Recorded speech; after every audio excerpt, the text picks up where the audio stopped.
James Azimoha, and you're watching A News. Let's see your headlines. US strikes bridge in Iran, killing at least 8 people as Trump warns there is more to come. Over 40 countries launch coalition to secure the Strait of Hormuz. And Artemis 2 crew leaves Earth's orbit after a successful translunar burn.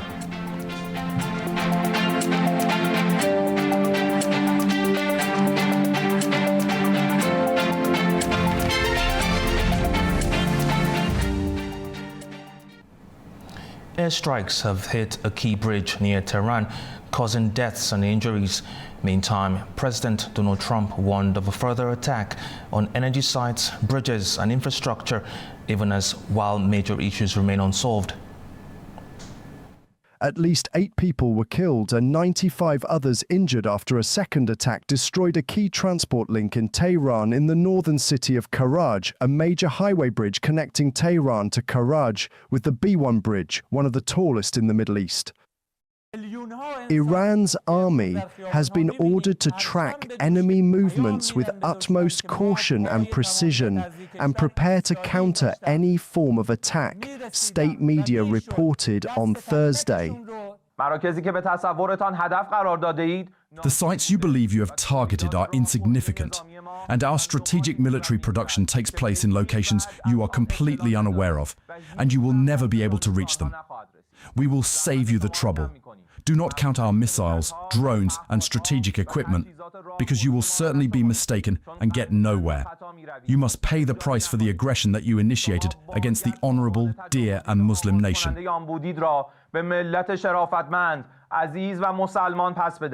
On Thursday, US President Donald Trump issued strong warning via his Truth Social account, in which he threatened strikes on Iran's infrastructure, including bridges and power stations, saying that the US military hasn't even started destroying what's left in Iran, and added, bridges are next, then electric power plants. Essentially decimated. Earlier, President Trump also said that American forces were close to completing their objectives in Iran. He also warned the US would continue heavy strikes in the coming weeks and could target Iran's electricity and oil infrastructure if its demands are not met. Amazon's cloud operations in Bahrain have reportedly been damaged in an Iranian strike, according to the Financial Times. Bahrain's interior minister confirmed a fire at a company facility following what he described as Iranian aggression, though it did not name the company or detail the extent of the damage. The incident marks a potential escalation in the Middle East conflict as it now appears to impact the Gulf's commercial technology infrastructure. It comes a day after Iran's Revolutionary Guard warned it could target major US tech firms operating in the region, including Amazon, Microsoft, Google, and Apple. Amazon had earlier said that drone strikes in March caused physical damage to data centers in both the United Arab Emirates and Bahrain.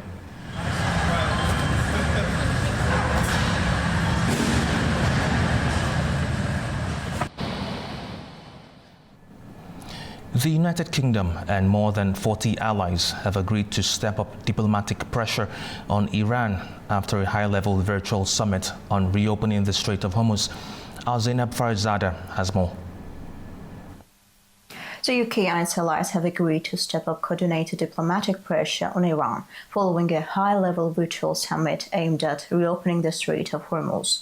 More than 40 countries took part in the talks on Thursday, marking the first step towards building a coalition to secure one of the world's most important shipping routes. Foreign Secretary Yvette Cooper said the focus of the meeting was firmly on diplomacy, with partners exploring sanctions and international pressure if Iran refuses to open the strait. She said countries are prepared to use every possible diplomatic and economic tool, including action through the United Nations, to ensure freedom of navigation is restored. Cooper accused Iran of hijacking the route and holding the global economy hostage, warning that continued disruption would have serious global consequences. The Strait of Hormuz carries around a fifth of the world's oil and gas, making its closure a major concern for energy markets and global trade. So these talks also looked at practical coordination, including working with the International Maritime Organization to safely resume shipping and support vessels currently stranded in the region. Notably, the United States did not take part in the meeting, despite ongoing tensions in the region. Instead, the discussions brought together a wide group of international partners, including European and Gulf nations, signaling broad concern over the escalating situation. There are also differences in approach. While Washington has called for more direct actions, leaders involved in the talks emphasized that any solution must be coordinated and diplomatic. French President Emmanuel Macron said reopening the strait would require cooperation with Iran and ultimately a return to negotiations. A joint statement from participating countries called for the immediate and unconditional reopening of the route, stressing the importance of international law and safe passage. Zainab Farizadeh, News, Manchester, United Kingdom. US President Donald Trump is escalating pressure on NATO, hinting the United States could reconsider its role in the alliance. The remarks come as tensions grow over the war in Iran and the role of its European allies. Here's more. US President Donald Trump says he is considering pulling the United States out of NATO after criticizing allies for what he calls a lack of support during the war with Iran. His comments follow disagreements over the Strait of Hormuz, where European countries declined to deploy naval forces alongside the US. Many of them said, we'll be there after the war is completed. And so I learned about NATO. NATO won't be there if we ever have the big one. You know what I mean by the big one. We ever have the big one, hopefully we won't. Relationships very good with the big one, better than with NATO. But they won't be there. And we spend billions, you know. US officials say NATO cannot be a one-way street, while European governments argue they were never given clear requests or timelines for any Hormuz mission. Beyond the immediate crisis, Trump's rhetoric is fueling fears that the United States may not honor NATO's core principle of collective defense, the promise to protect allies if they are attacked. Legally, leaving NATO would be difficult. A 2023 US law requires approval from 2/3 of the Senate to withdraw. But analysts warn that a president could still weaken the alliance by refusing to commit US forces, even without formally exiting. He could begin to pack up, to take American troops and move them out of Germany and move them out of the United Kingdom and move them out of Poland. And this, in some sense, would be a sign to the Europeans that the days of the United States deploying forces in Europe to help protect you against external threats, Russia in particular, those days are coming to an end. That uncertainty is already shifting thinking in Europe. Some officials now openly discuss preparing for a future where the US plays a reduced role in continental defense, something that would have seemed unlikely just months ago. Experts say the biggest beneficiaries of this division would be geopolitical rivals. If there are parties out there that are smiling, that are enjoying this moment, it's the adversaries of the West. It's Russia, it's China, because they would be very happy were NATO to be dismantled. They would be very happy if the United States withdrew its protective umbrella from South Korea and Japan. They like it when the West is divided. And as a consequence, this is in some ways a gift to the adversaries of the United States and its allies, Russia and China. And that's yet another reason that my best guess is that this is a threat upon which Donald Trump is not going to act.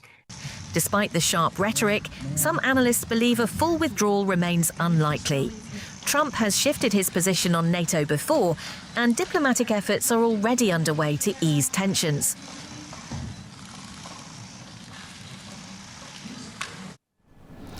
China and the European Union are stepping up diplomatic contacts as rising tensions in the Middle East and concerns over global energy routes draw international attention. China's Foreign Minister Wang Yi held phone talks with EU Foreign Policy Chief Kaja Kallas, with both sides exchanging views on China-EU relations as well as the escalating situation in Iran and its implications for global energy security. Wang stressed the importance of maintaining stable and constructive ties, while Kallas reaffirmed EU's commitment to continued dialogue and balanced engagement with Beijing. In a post on X following the call, Kallas said that Iranian attacks on civilian vessels and the threat of further escalation have effectively paralyzed traffic through the Strait of Hormuz, a critical global energy route. She emphasized that restoring safe, toll-free navigation in accordance with the international law is an urgent priority, adding that the EU supports diplomatic efforts to de-escalate tensions and calling for restraint. On March 31st, China welcomed a visit by a delegation of European Union lawmakers, the first in 8 years, as an opportunity to further stabilize ties strained by trade policies and political mistrust. The exchange comes as China ramps up diplomatic outreach on multiple fronts, with Wang recently holding talks with counterparts across the Middle East and Asia on regional tensions, including the Middle East conflict. Manan Mukhtim, A News, Beijing. Now to space news. NASA has reported that the Artemis II crew is healthy and the spacecraft is performing well as the mission heads toward the moon. The astronauts described spectacular moment in space after leaving Earth's orbit. Take a look. NASA's Artemis II mission is now on course toward the moon, after a successful maneuver pushed the Orion spacecraft out of Earth's orbit and onto its deep space trajectory. A key engine firing has put the crew on a path that will take them around the far side of the moon and back to Earth. From this point, the spacecraft is largely guided by orbital mechanics, with only minor adjustments expected along the way. Mission teams say the crew remains in good condition as systems continue to perform as expected. As far as the crew members, they're doing great. There's no indication that they're having any problems at all. So I don't expect that they're having any problems. The crew has also shared their first moments from space, describing both the view and the experience. But you can see the entire globe from pole to pole. You can see Africa, Europe, and if you looked really close, you could see the northern lights. It was the most spectacular moment, and it paused all four of us in our tracks. There have been minor technical issues, including a temporary malfunction in the spacecraft's toilet system, where a fan used in waste management was reported jammed. Astronauts worked through troubleshooting steps with support from ground control, while backup systems ensured continued operation. And I'm the space plumber. I'm proud to call myself the space plumber. I like to say that it is probably the most important piece of equipment on board. So we were all breathing a sigh of relief when it turned out to be just fine. NASA says the issue is not affecting the overall mission. Artemis II is the first crewed mission around the moon in more than 5 decades, and is expected to push astronauts further into space than any human mission since Apollo. The Middle East war risks causing fuel shortages around the world, with flights already being cancelled. The global aviation industry is facing a jet fuel crisis due to rising costs triggered by the ongoing conflict. Leading Chinese carriers, including Air China and China Southern Airlines, have announced that fuel surcharges for domestic routes will be raised starting April 5th. For routes of 800 kilometers or less, the fuel surcharge will be set at about $8. China's Hong Kong-based carrier Cathay Pacific has increased surcharges by 34%. American flyers still smarting from interminable airport security lines are about to get another shock. American Airlines expects an additional $400 million in costs for the first quarter. United Airlines is trimming unprofitable routes through to 2027. European airports face a looming shortage of jet fuel as the ripple effect of Iran's closure of the Strait of Hormuz to most oil shipments hits the continent. According to specialized publication Argus, European jet fuel prices hit a record $1,900 per metric ton on Thursday. London Heathrow and other UK airports are the most vulnerable, with fuel-caused flight cancellations already underway. Regional airline Skybus has ended one route due to fuel prices. Scandinavian Airlines also plans to cancel 1,000 flights in April.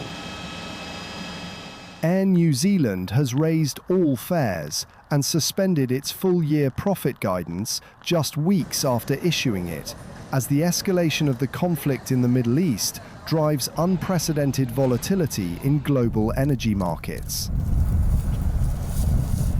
Japan Airlines and All Nippon Airways are expected to raise fuel surcharges sharply on international flights from June.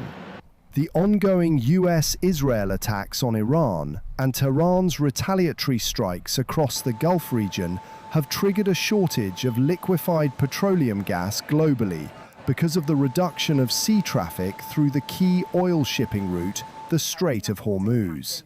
The closure of the sea route has sent global oil prices soaring. French President Emmanuel Macron and South Korean President Lee Jae-myung held talks in Seoul, agreeing to upgrade ties to its global strategic partnership. The leaders discussed the Middle East crisis, including stability and safe shipping through the Strait of Hormuz, as well as wider economic and energy challenges. They also pledged closer cooperation in defense, technology, and energy, while aiming to boost bilateral trade to $20 billion by 2030. And fundamentally, what we want to do is give a contemporary dimension to this cooperation, with greater strategic closeness, joint exercises, and also more cooperation in critical military production and capabilities. We wish to strengthen and on both sides to acquire greater strategic depth in terms of military production. We agree to share policy-related experiences and strategies in order to jointly address the economic and energy crises triggered by the Middle East war and to work together to reduce global economic uncertainty. We also reaffirmed our intention to expand cooperation in nuclear power and offshore wind to strengthen energy security, while cooperating to secure safe maritime shipping lanes in the Strait of Hormuz. After the break, we'll go inside the new global strategic partnership between France and South Korea. Stay with us.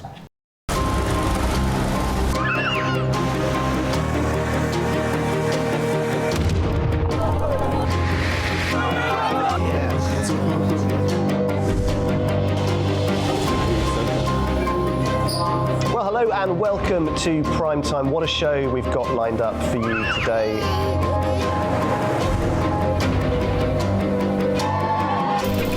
In a complex world, clarity is power.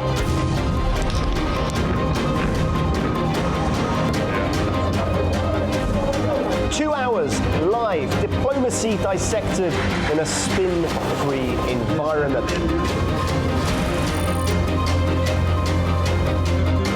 That's Prime Time with me, Guy Schoen, weekdays on A News.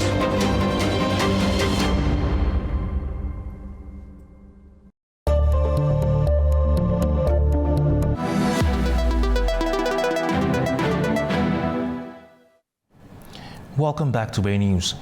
President Macron and President Lee Jae-myung have officially upgraded their ties to a global strategic partnership, signing 14 cooperation documents today that range from nuclear fuel cycles to military secret protection. Joining us to analyze what this means for the global power balance is Enrique Cosero, political analyst from Madrid, Spain. Thank you for joining us. Thank you for having me. Now, President Lee set a specific target today to increase bilateral trade to $20 billion by 2030. Given that the current balance favors France, is this target a buy-in for South Korea to gain deeper access to French aerospace and satellite technology? And I think that's correct. And even furthermore, this I think that is not just the French market. If I will be Prime Minister Lee, I will be thinking about expanding that intention to the EU.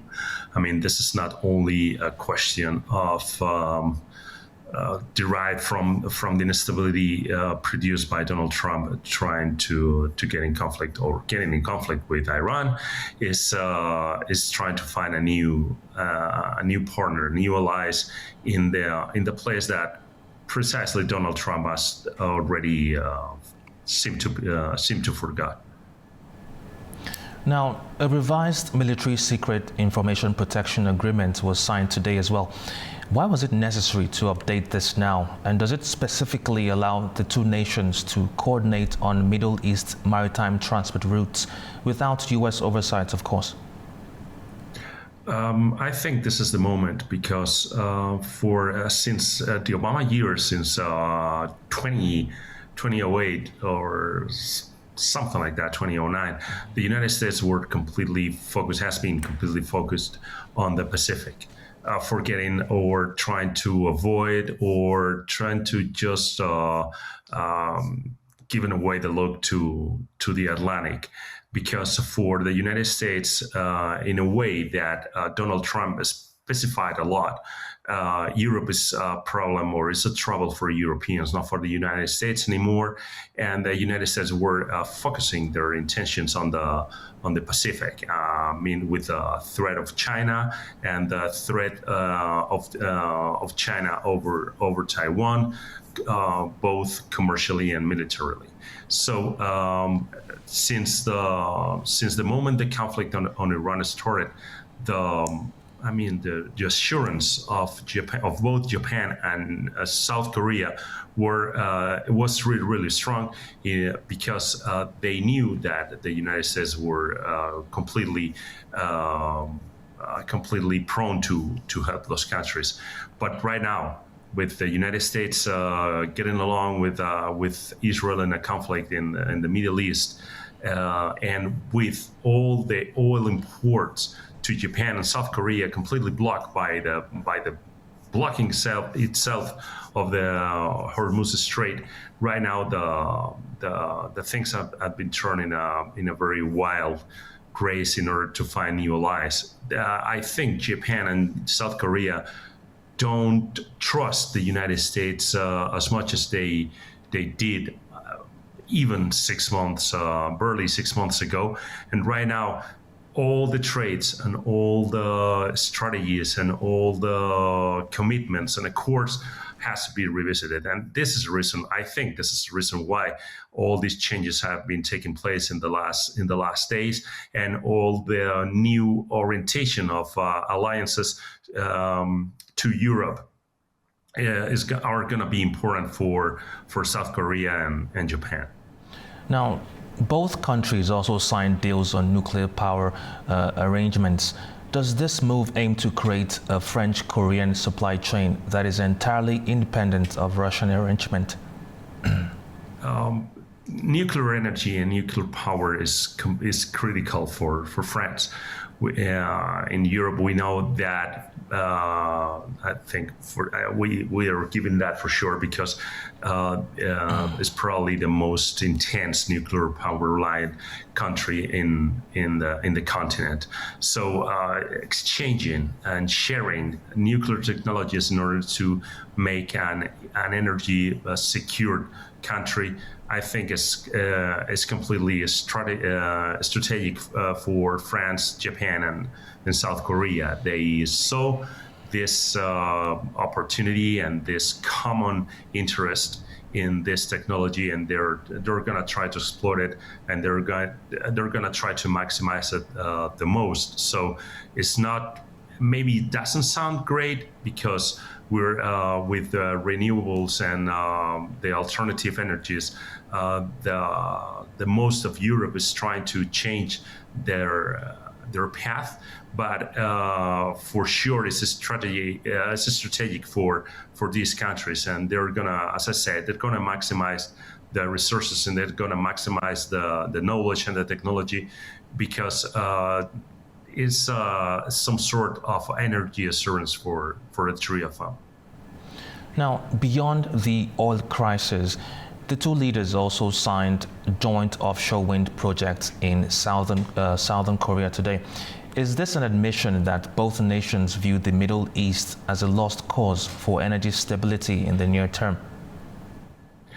I think right now it's a huge risk for stability, and it's a huge risk for energy imports, as it is. I mean, Donald Trump is not helping a lot.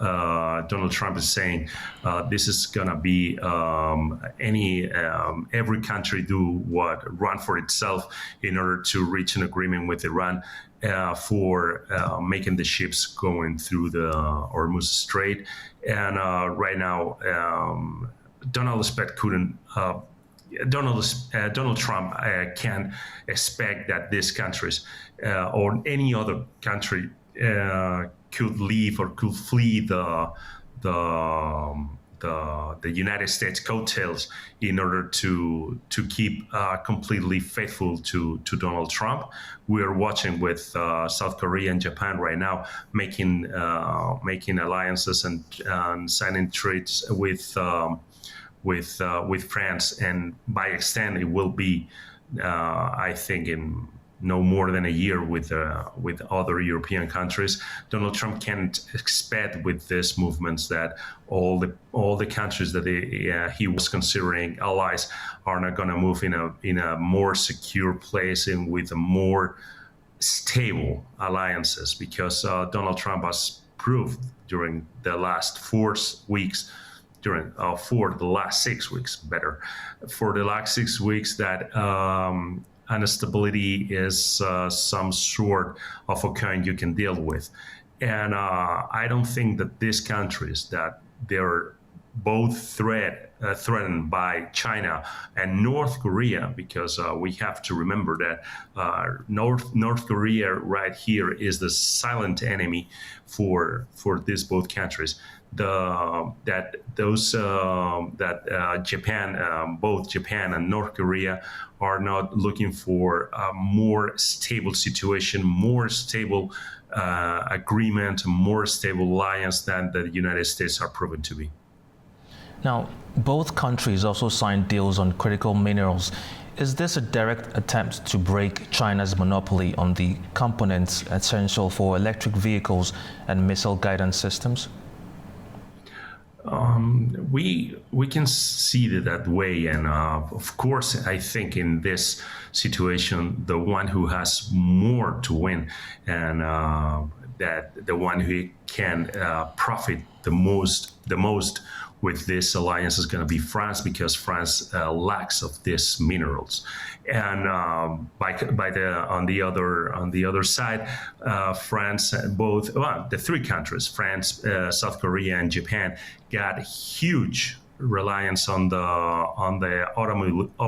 automobile industry. So it's for me, it's here a win-win alliance and a win-win accord, because the three countries, on despite of their difference, are economically or industrially better, very similar. So I think that this minerals agreement, which is something that the United States are looking in, for instance, Venezuela, and China is looking in also in South America and Africa, they are gonna make maybe now the stacks are so different, the stakes so different, but it's gonna try to balance. It's gonna balance the shares of the technology and mineral resources. So I think this, as I said, this is a win-win situation,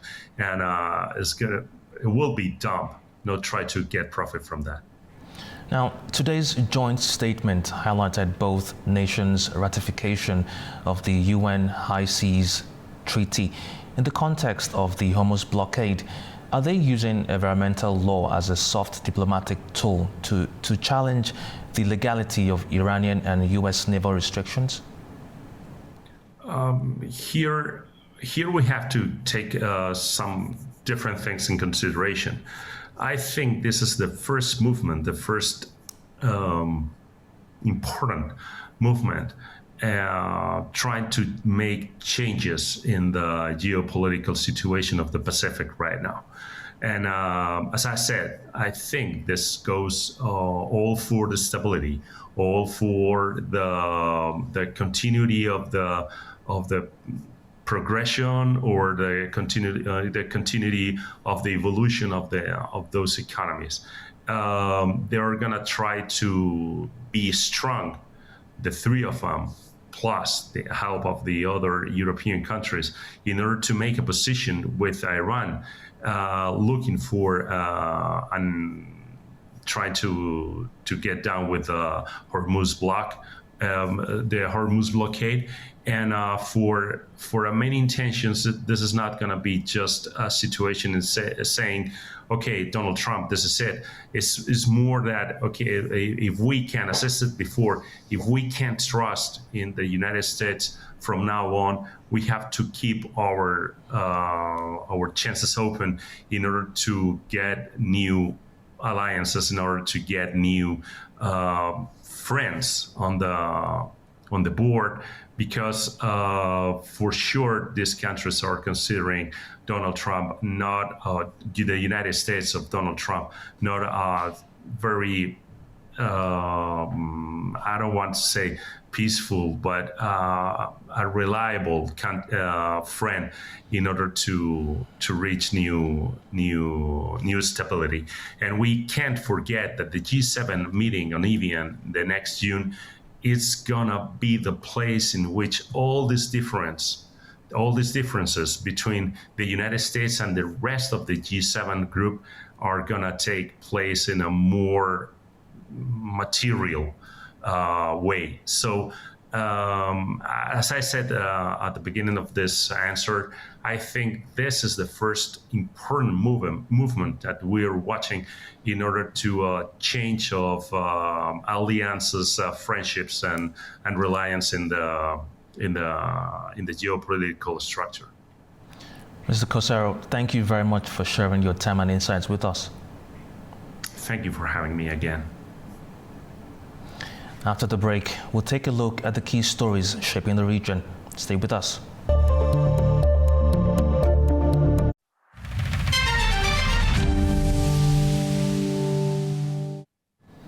Welcome back to Way News.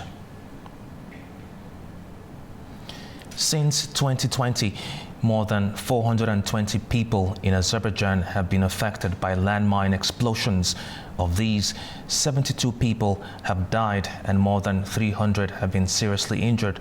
That's according to Presidential Assistant Hikmat Hajiyev on his X account in connection with the International Day for Mining Awareness. Hajiyev said that for over 30 years, about 12% of Azerbaijan's land was contaminated with more than 1.5 million landmines. He added that landmines are slowing down reconstruction work in Karabakh and East Zangezur, making it harder for former displaced people to return home. Since 1991, more than 3,000 people in Azerbaijan have been affected by landmines.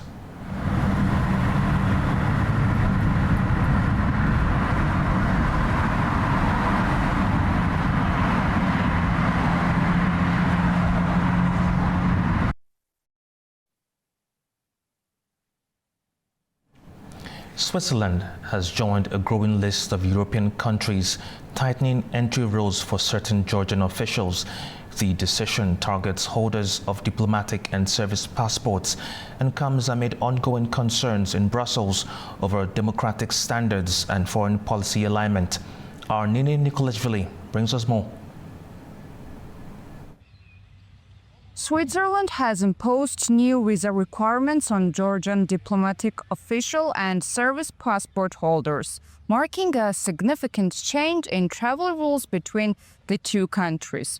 The Federal Council of Switzerland approved the move, saying the EU suspension constitutes a further development of the Schengen Acquis, which Switzerland, a non-EU member but part of the Schengen area, is obliged to adopt. The decision follows a broader European trend of tightening measures towards Georgia's official representatives. From now on, these passport holders will need a visa to enter Switzerland, with the restriction set to remain in place for 12 months. Importantly, the new rules do not apply to ordinary Georgian citizens who can still travel visa-free for short stays.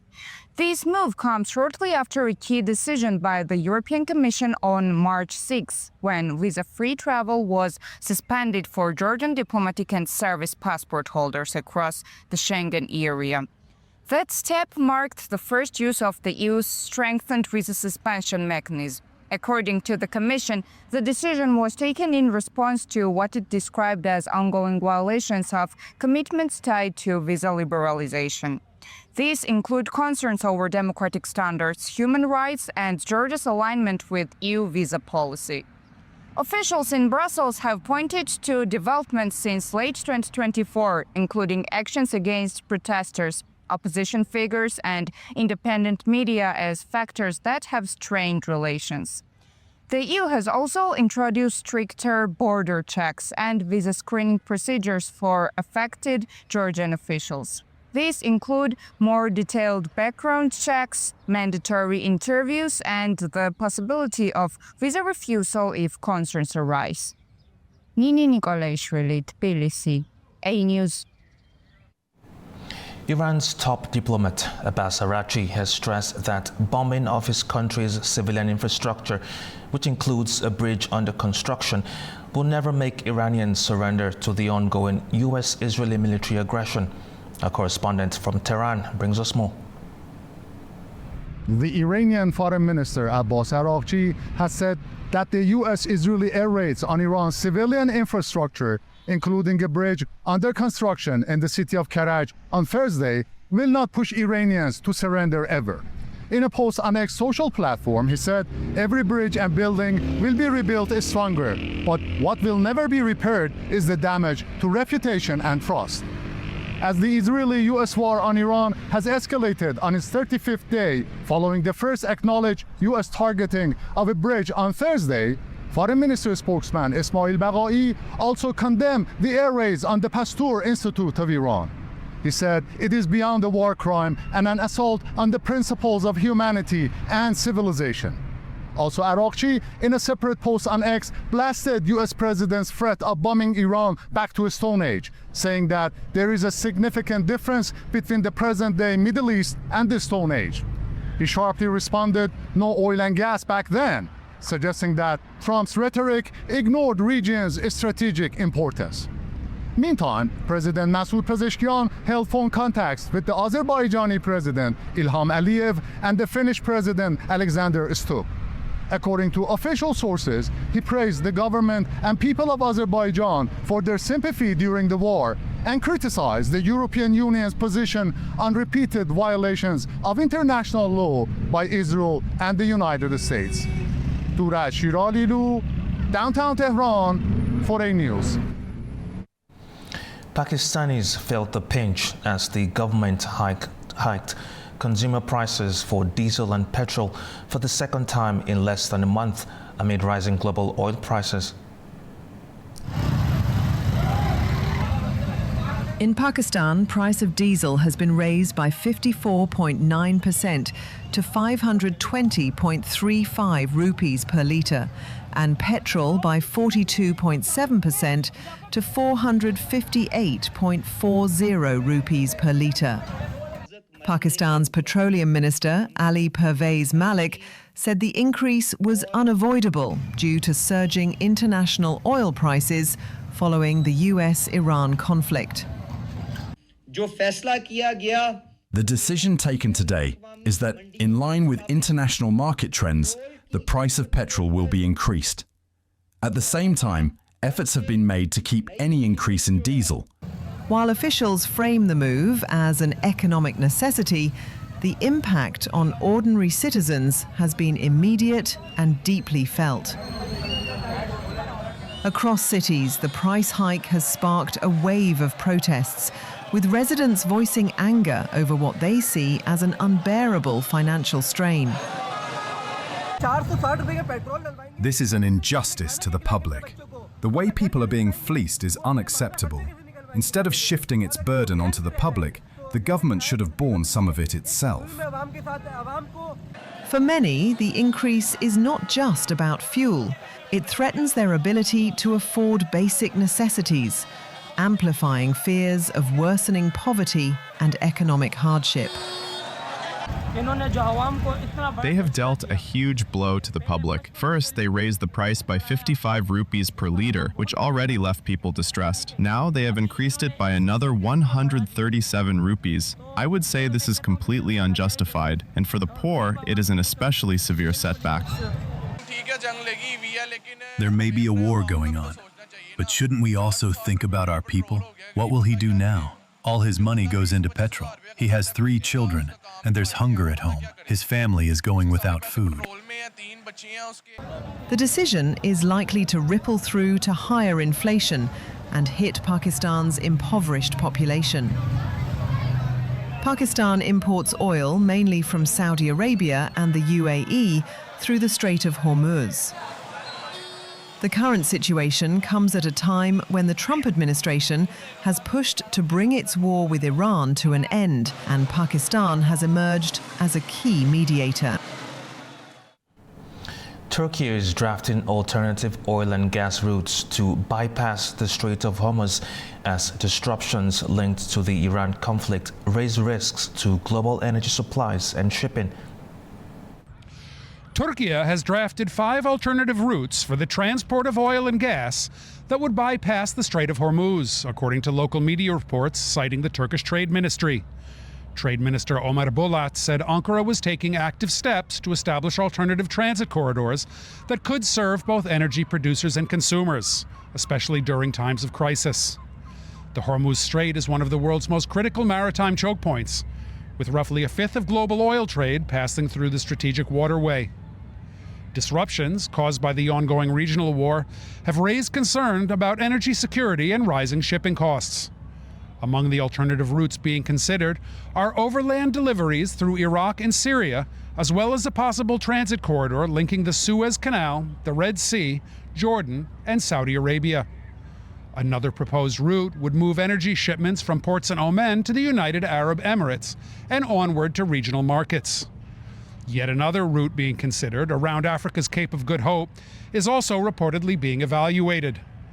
But officials say this is less attractive because it would extend delivery times by up to 15 days and significantly increase shipping costs.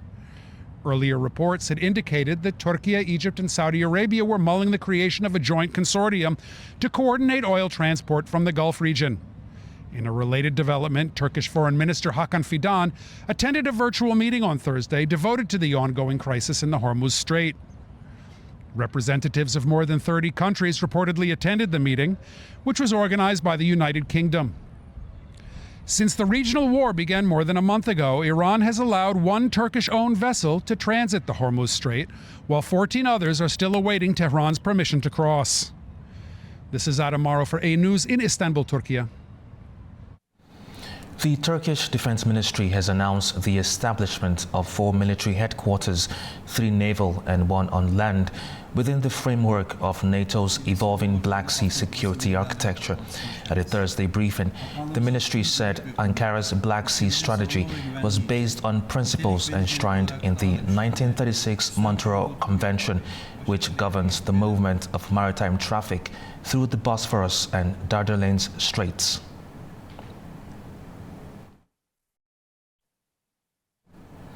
There was no external interference in the crash of a Turkish Air Force C-130 military aircraft in Georgia, according to prosecutors in Ankara. Investigators say no signs of explosives were found as the probe into the incident continues. The aircraft crashed in November last year after taking off from Azerbaijan with all 20 people on board killed.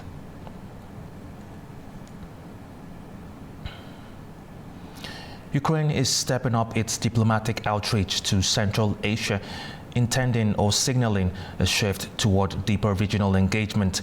Kyiv says it wants to work more closely with countries in the region through existing multilateral platforms, while also expanding trade and energy cooperation. Our correspondent reports from Almaty. Kyiv says it wants to deepen its engagement with Central Asia through multilateral formats such as C5+1. That's according to Deputy Foreign Minister Alexander Mishchenko speaking after talks in Tashkent. The focus is on building coordinated ties across the region and joining existing platforms for dialogue with international partners. That shift is already being backed by concrete steps. Ahead of his visit to Uzbekistan, Mishchenko traveled to Kazakhstan, where discussions focused not only on diplomacy, but also on expanding economic ties. Trade between the two countries reached more than $415 million in 2025, showing steady growth compared to the previous year. The structure of that trade reflects a complementary relationship. Kazakhstan exports ferroalloys, fertilizers and rice, while Ukraine supplies food products including chocolate and confectionery, as well as pharmaceuticals and dairy goods. Energy is also moving into focus. Earlier, Ukraine's ambassador to Kazakhstan, Viktor Maiko, said Kyiv is inviting Kazakh investors to take part in rebuilding oil refineries with the aim of supplying refined products to the European market. In return, Ukraine is offering technologies for deep drilling and enhanced oil recovery, which could help increase production in western Kazakhstan. The initiative comes against the backdrop of established C5+1 cooperation formats between Central Asian states and major international partners, including the United States, the European Union, Japan and South Korea. And Ukraine is seeking to position itself within this existing regional framework. Fariza Klimurzina, Almaty, A-News. Tashkent is hosting the Central Eurasian Venture Forum, bringing together investors, startups and tech leaders to discuss the future of venture capital and innovation in the region. Savia Rajapova has more. Tashkent has become a key meeting point for the regional innovation ecosystem, as the Central Eurasian Venture Forum brings together venture funds, startups and investors from across Central Eurasia and beyond. Initially, we started as an agency, but by the first half of 2025, we decided to transition into a startup. We secured our first investment commitment from Most IT Hub, and since then, this whole journey has been developing further. At the moment, the team consists of around 20 people, and in many ways, we are just getting started. I hope this is only the beginning. We are now on the path to growing from a startup into a sustainable, profitable company and to securing a new round of investment. At the moment, our startup is actively developing. We are currently at the pre-seed stage, where we have received investments from major funds such as Most, IT Park Uzbekistan, Astana Hub, well-known businessman Oscar Hartman, as well as 2 private investors. I believe our startup is now in a very active phase, and for us, everything is just beginning. We would also like to thank the organizers of this event for this honor. All of this is thanks to our team, and our biggest achievements are still ahead of us. In Central Asia, particularly in Uzbekistan, I believe all the conditions are in place for startups to grow very quickly.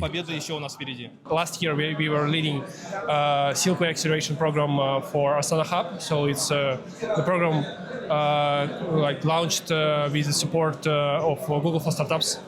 And last year, we launched Digital Startup Award Acceleration Program in Uzbekistan with the support of IT Park Uzbekistan. So we are a regional ecosystem player working directly with the startups. The fall focuses on emerging trans and venture capital, with particular attention to artificial intelligence, fintech and deep tech sectors, as well as new models of so-called smart capital investment. At present, venture funds are developing very active now in Uzbekistan, with strong support from the leadership, including the head of state, our president. There is now a significant focus on venture funding and various technology startups. Our startup ecosystem is developing very well, and we provide strong support to these companies across all areas. Over the past 4 editions, the forum has already demonstrated tangible results, bringing together participants from more than 50 countries, attracting over 4,800 attendees, including 300 investors and business angels, and showcasing more than 400 startups from the region. According to organizers, the platform has led to the signing of more than 10 memorandums and agreements, with preliminary investment deals reaching approximately $34 million. This year's discussions are expected to further strengthen cross-border partnerships and position Uzbekistan as a region hub for innovation and venture investment in Central Eurasia. It is Civil Jafar from Tashkent, Uzbekistan News.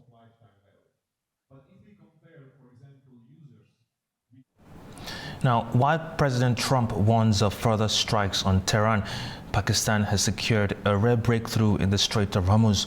We'll ask if Islamabad can actually bring both sides to the table for talks. That's after the break. Stay with us.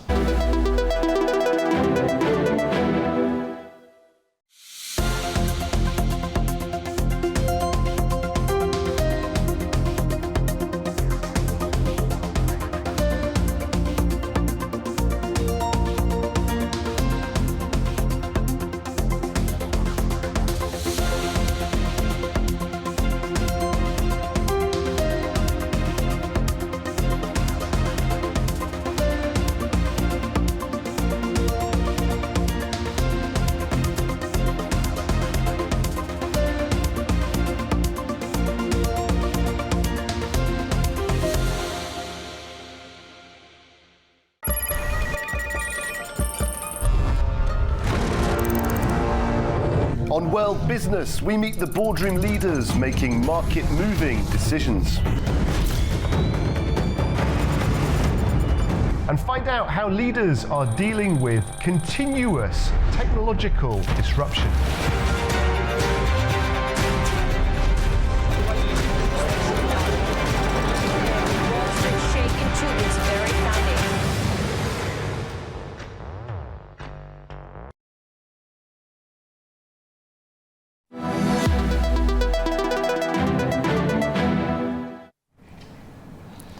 Welcome back to A News. Now let's talk to Asif Tanvir Awan from Muslim Institute, an international expert from Islamabad, Pakistan. Thank you for joining us, sir. Thank you, Sir James. Now, spokesperson Andrabi acknowledged obstacles in mediation just hours after President Trump threatened to bomb Iran back to the Stone Ages. Does this inflammatory rhetoric effectively kill Pakistan's chances of hosting direct talks in Islamabad? Sir, in my opinion, Pakistan is trying its best to continue this mediation process for regional peace, and not only the regional peace, but for the global peace. And I don't think so, in my humble opinion, that the mediation will end, because according to the history of international politics, mediation always continue in this way, and it always there remains the space for the mediation. So in my humble opinion, Pakistan will continue its efforts, and the diplomats of Pakistan, what they are doing is not the easy job. It's a hard task which they are doing, and they are doing in a commendable way for the regional peace, and I hope it will continue. Now, Pakistan has somehow had a couple of ships pass through the Strait of Hormuz. Is this a genuine reward for Pakistan's neutrality, or is Tehran using Islamabad to show the world it can still choose who wins or who loses in this global market? Sir, in my opinion, it is not only Pakistan's ship which has been allowed to pass.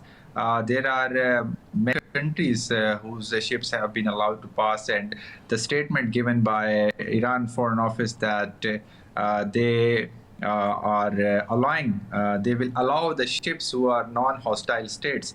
And this cannot be said as an award, but this can be said as an effort and a signal that they are serious about the mediation process, and they are giving space to mediation. But what we are seeing from the other side is that having crucial attacks on the very crucial places, civilian places. So this makes something challenging, but Pakistan is doing its best for them.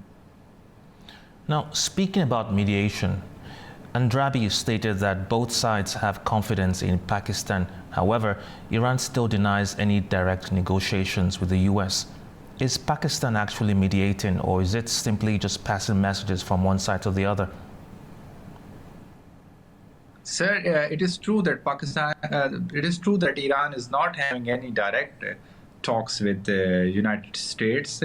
The mediation process is going through Pakistan, and like that, your question about passing the messages, yes, because this is a part of the mediation. Because when both parties are not ready to talk with each other, it is a third one who play this role to pass the messages in a good way, so that both parties could bring more closer to each other and to a point on which they can agree, and they start talking directly as well. So I think this is a part of mediation, of passing messages, and which Pakistan is playing this role.